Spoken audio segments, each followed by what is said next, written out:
going to keep running with this one, and this is part of a multi-video series for anyone landing on this video. But what I wanted to say, and first of all, I don't want to make light of where I was going with the last video in this conversation, because I was getting ready to talk about some very terrifying things like trauma and shock. And so I can't speak from like a service background, but I've experienced some frightening situations before, and I would say that what some people would say that there's no such thing as an atheist in a foxhole, and I would say maybe there's no such thing as there's also no such thing as a tough guy in a foxhole. What you would have is you would have terror, and you would have grace, and the grace is going to be what's going to let you know that small still voice letting you know what you need to do. So you would have survivors, and you would have POWs, and you would have casualties in a foxhole, and none is necessarily greater or lesser than the other. It's just how grace operated in a situation and how people were able to respond to that favorably or unfavorably, and so I just want to say that there's nothing light about shock or trauma or terrifying things, but yet I still say that might be a function of nature if you look at what shock and trauma does to a living organism on an individual level.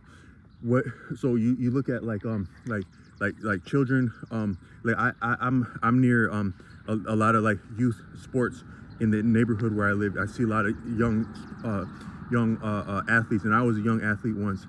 A lot of what's healthy about the sports is actually the shock, the stress to the body, the shock to the body, the challenge, even the butterflies you get going up to a game and stuff like that. That's actually very healthy for you.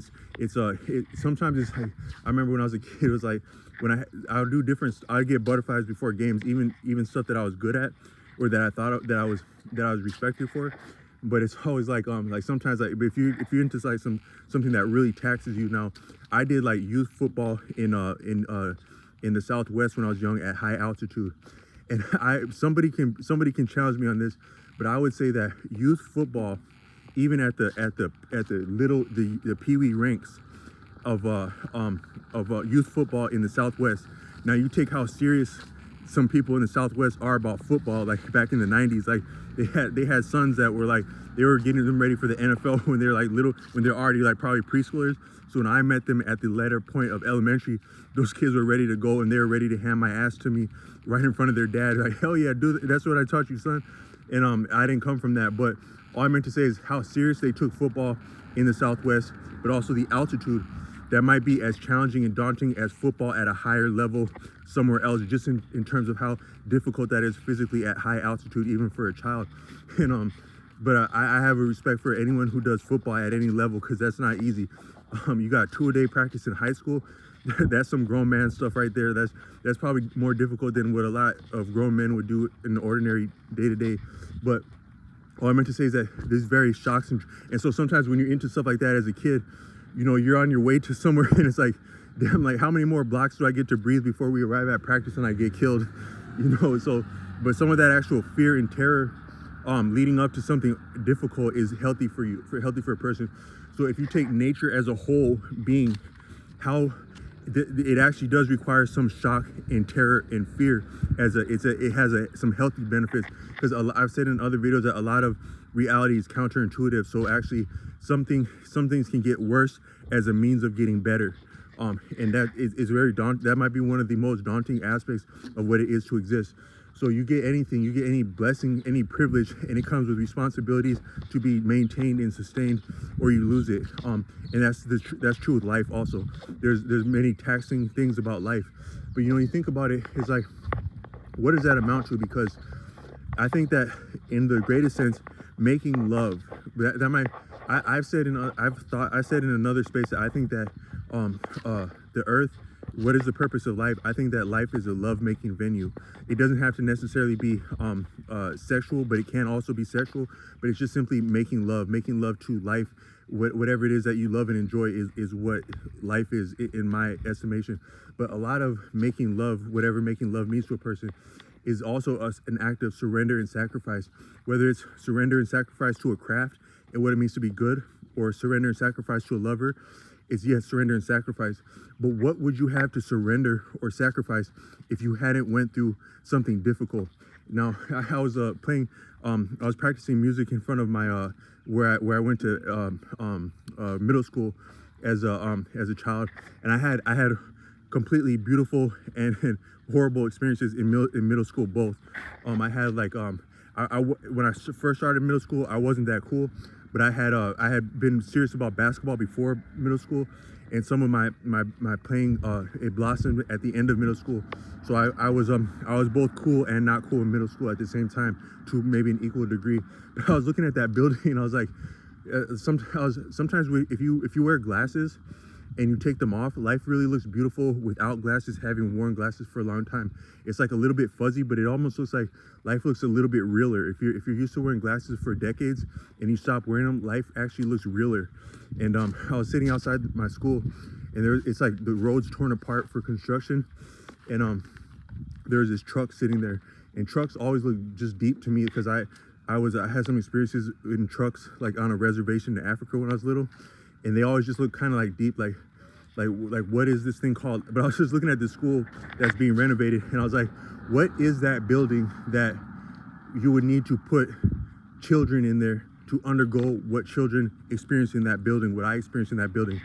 Sometimes I've taken adult lessons for music as an adult, like with my family. Like sometimes my mother, my father, myself, when I was living at home, would go to my very middle school where I went to, and I'd take piano lessons. My mother would take language lessons, brushing up on her languages, and my father would take, I'm not sure, I can't remember what he was taking there, but sometimes I thought that going into middle schools, something of the experiences people have in middle schools is something demonic. When you go there as an adult, like you can almost hear ghosts inside of schools. But all I meant to say is, like, I was thinking, like, what is that building? Like, what were we really doing there? What did we really get out of that? And I'm thankful for who I am, and I don't think I could be different than who I am without having gone through that.